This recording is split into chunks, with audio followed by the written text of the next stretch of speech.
हामिद कई दिनों से फरीहा के साथ एक ही छत तले रह रहा था, क्योंकि वो किसी काम के सिलसिले में उनके घर आया था। फरीहा एक ऐसी खूबसूरत लड़की थी जिसके साथ कोई भी मर्द अपनी खुशकिस्मती समझ सकता था, मगर फरीहा के शौहर हसन की आंखें शायद देखने के काबिल नहीं रही थी। उसका दिल एहसास से आरी हो चुका था। आमिर को फरीहा से हमदर्दी होने लगी थी। 4 बज चुके थे और वो काफी देर से सड़कें नाप रहा था। इसने गाड़ी का रख फरीहा की एक दोस्त के घर की तरफ किया और वहां से फरीहा को घर ले आया।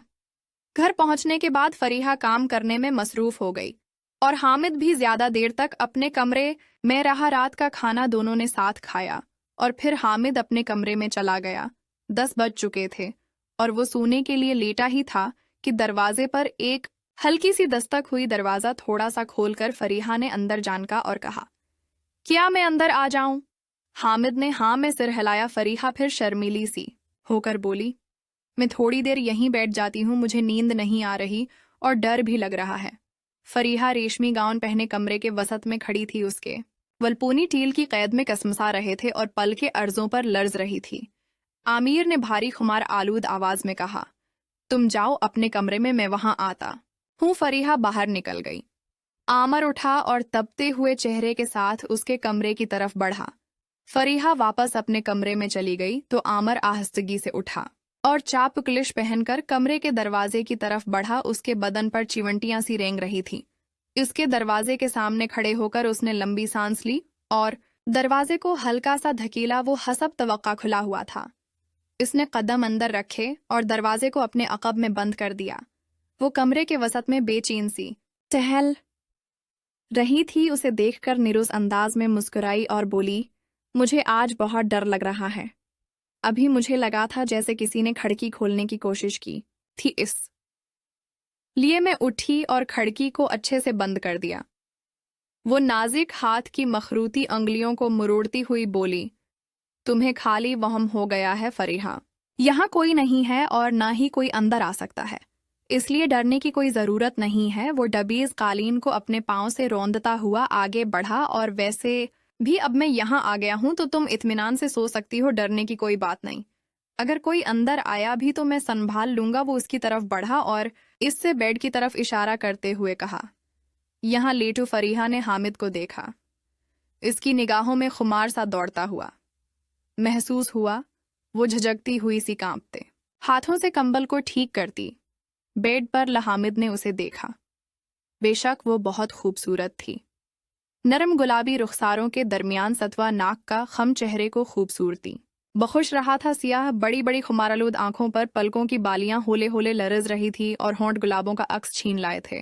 इस लम्हे आमर को लगा वो इस लड़की को पसंद करने लगा है। शुरू में वो इसकी खूबसूरती पर फरीफ्ता हुआ था, मगर इस लम्हे उसे अपने आप में वाज़ेह तब्दीली का एहसास हुआ था। वो चीन सा हुआ। वो शादीशुदा थी और उसके एक करीब, और वो उनके घर चंद दिन का मेहमान बनकर आया था। आज नहीं तो कल उसे वापस चला जाना था, कभी न वापस लौटने के लिए यही चंद रातें थी जो वो यहाँ गुजार सकता था। क्या मैं वाकई उसे पसंद करने लगा हूँ? उसने अपने आप से पूछा और पहलू बदल कर रहा गया। फरीहा साकित लेटी हुई थी, इस बात से बेखबर कि उसका शौहर इस शहर में ही कहीं मौजूद था। किसी हसीना की ज़ल्फ़ों के साये में अपने शब वो रोज़ बसर कर रहा था और जल्द ही उसे तलाक देने पर तलाक हुआ था। उसे परवाह नहीं थी कि फरीहा का क्या होगा। उसके नाम पर मुतलिका का टेका लग जाएगा और वो माँ बाप के घर भेज दी जाएगी, क्योंकि उसकी जगह लेने कोई और आ जाएगी। आमिर के दिल में कसक सी जागी। हुसन से बात हुई, तुम्हारी इस नया हस्तगी से पूछा। वो बोली, हाँ सुबह हुई थी, 10 बजे के करीब फ़ोन किया था मैंने उन्हें। अच्छा किया। बात हुई, कुछ खास नहीं। अभी उन्हें कराची में बहुत काम है, वो बता रहे थे कि कुछ दिन तक नहीं आ पाएंगे। वो सादगी से बताने लगी। उसका शौहर उसे साफ धोखा दे रहा था, मगर वो उस पर यकीन किए जा रही थी। अगर आमर इस वक्त फरीहा के कमरे में मौजूद था तो वो भी उसके शौहर की वजह से। अगर वो उसे तौजा और मोहब्बत देता तो ऐसा कभी ना होता। कितने दिन लगेंगे? आमर ने पूछा तो फरीहा ने कहा, 2 दिन का वो बोल रहे थे, लेकिन ज्यादा भी लग सकते हैं, काम का बोझ काफी ज्यादा है। हामिद ने उसे अफसोस से देखा। उसकी मुहन्नी सी सूरत के गर्द रेशमी बालों की लातें पहरा दे रही थी। और होंठ फूल की पंखड़ियों की मानंद शादाब थे। हुसन की बेआतनाई ने हामिद के लिए मौक़ी फराहम कर दिया था। अगर वो उसे तलाक दे देता तो हामिद उसे अपना सकता था और उसका साथ यकीनन खुशियों भरा होता। वो उसके लिए दिल ही दिल में बेपनाह मोहब्बत महसूस कर रहा था। अगर हुसन उसे तलाक दे देता तो शायद उसकी दिल्ली ख्वाहिश वो फरीहा को अपने साथ ले जाता और मोहब्बत के मतलब समझा देता। वो खुद गरजने लगा था। कल हुसन की जिस बात पर उसे गुस्सा आया था, आज वो उसे अपने हक में बेहतर महसूस होने लगी थी। अच्छा होगा अगर वो उसे छोड़ देता है, उसने दिल ही दिल में सोचा और सिर उसके करीब ही तक ये पर रख कर उसे यकटक देखने लगा। वो नींद की वादियों में जा ठहरी। वो उसे सूते हुए देखता रहा। आमर 8 बजे के करीब ही घर से निकल आया। फरीहा तब सो रही थी। वो हुसन की कार लेकर निकला था और ड्राइव करता हुआ एक 3 मंजिला होटल के अहाते में जा रखा और डाइनिंग हॉल में जाकर नाश्ते का आर्डर दिया। उसने फ़ोन निकालकर हसन को कॉल मिली घंटी जाती रही, मगर कॉल रिसीव नहीं की गई। कई बार कोशिश करने के बाद उसने झंझला कर फ़ोन रखा और नाश्ता करने लगा। इसके दिमाग में कई तरह के ख्यालात चल रहे थे। उसे पापा ने इस्लामाबाद से प्लाट का मामला हल करने के लिए भेजा था और वो इन मामलात में फंस गया था। मोड़कर घर राबिता ही नहीं किया था। वो फरीहा के लिए दिल में अजीब से जज्बात लिए हुए महसूस कर रहा था। रातों रात उसकी दिल की दुनिया बदल गई थी। वो रात को बहुत देर तक उसके कमरे में रहा था और ना जाने कब अपने रूम में आकर उसके बारे में सोचते सोचते सो गया था। वो समझ नहीं पा रहा था कि ये फ़कत हमदर्दी का जज्बा था या वाकई उसका दिल हरजाई हो गया था। नाश्ता ख़त्म करके उसने बल अदा किया और काउंटर की तरफ बढ़ा। काउंटर के पीछे एक चाक व चुबन सा कलरक बैठा हुआ था। आमर को करीब आते देखकर उसने सवालिया अंदाज में उसे देखा। यहाँ कोई हुसन फारूक साहब ठहरे हुए हैं, उसने कहनी काउंटर के शीशे पर ठुकाकर हसन के बारे में इस्तफसार किया था। कलरक मुस्तादी से सामने रखे कंप्यूटर की तरफ मतवजा हो गया। उसने कहा, जी हाँ, हुसन फारूक कमरा नंबर 245 में ठहरे हुए हैं। उसका कमरा दूसरे फ्लोर पर था। आमिर ने कलरक का शुक्रिया अदा किया और लिफ्ट की तरफ बढ़ा। 1 मिनट सर, कलरक ने उसे पुकारा था तो आमिर ने पलटकर कहा, हाँ बोलो। अगर आप हुसन फारूक साहब से मिलना चाहते हैं तो मैं माजिरत से कहना चाहता हूं आप इनसे इस वक्त नहीं मिल सकते। आमिर ने भनवें अचका के क्यों उन्होंने सख्ती से मना किया है सर, कोई भी उनके कमरे की तरफ न जाए। आमिर ने सख्त लहजे में कहा, वो मेरा दोस्त है और मुझे उससे अभी मिलना है। सूरी सर, हम आपको ऊपर नहीं जाने दे सकते। हम क्लाइंट्स की प्राइवेसी का ख्याल रखने के पाबंद हैं। वो तो उससे मस नहीं हो रहा था।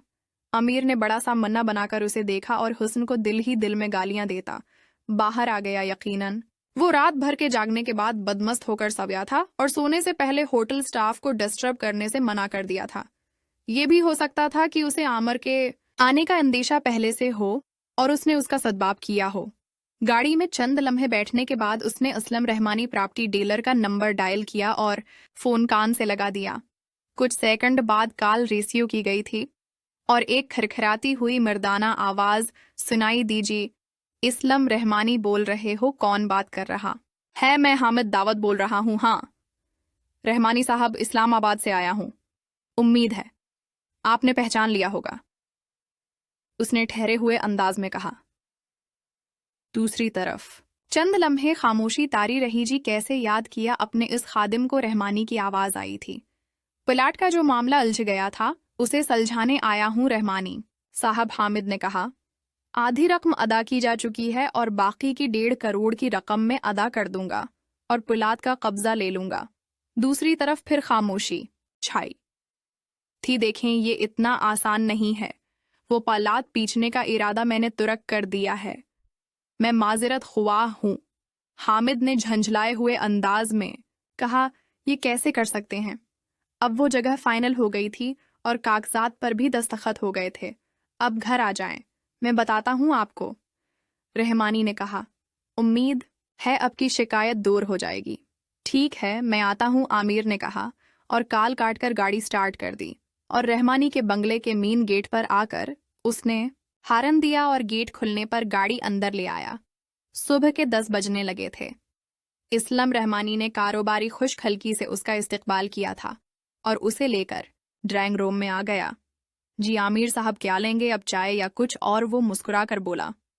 तो आमिर ने कहा, शुक्रिया, लेकिन मैंने कुछ देर पहले ही नाश्ता किया है। नहीं, अब आप आए हैं तो कुछ आदाब, मेहमान नवाजी हमें भी तो निभाने दीजिए, वो बोला और बेतकल्फी से अपनी बीवी को पुकारा था। पैगम, कहाँ हो भाई? मेहमान आए हैं, कुछ चाय पानी पिला दो। हामिद ने उसे मना करना चाहा, मगर उसने फिर अपनी बीवी को पुकारा था। इस लम्हे एक दरवाजे से एक बहुत खूबसूरत जवान औरत अलझे बालों कसमटी हुई बाहर आई। हामिद की निगाहें उसकी तरफ उठीं और पलटना भूल गईं। वो फरीदा थी। उसे कल ही उसने हिसन के साथ गाड़ी में जाते हुए देखा था और उससे चंद दिन पहले उसी को किसी सहल नामी मर्द के साथ भी देखा था। कल उसे गाड़ी में देखकर आमिर को लगा था कि वो इन बालों को कहीं देख चुका है। इस वक्त हर चीज वाज़ेह हो गई थी। वो इसके सामने मुजस्सम खड़ी थी। ये फरीदा थी, इस्लाम रहमानी की बीवी, हुस्न की महबूबा और सहल नामी किसी मर्द की शायद गर्लफ्रेंड थी।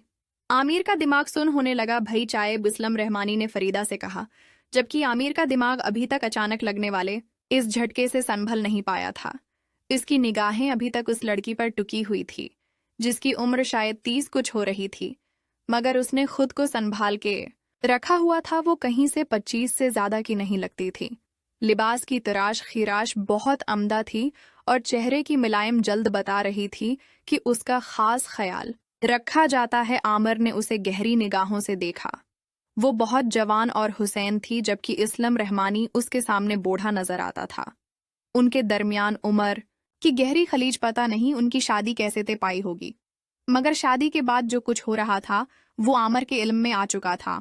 फरीदा के एक नहीं कहीं जगह चक्कर चल रहे थे। हुसन को उसने अपनी ज़ल्फों के जाल में कैद कर रखा था, जबकि सहील नाम के किसी आदमी के साथ उसे आमिर अपनी आंखों से देख चुका था। वो खासी दीदा दिलेर थी।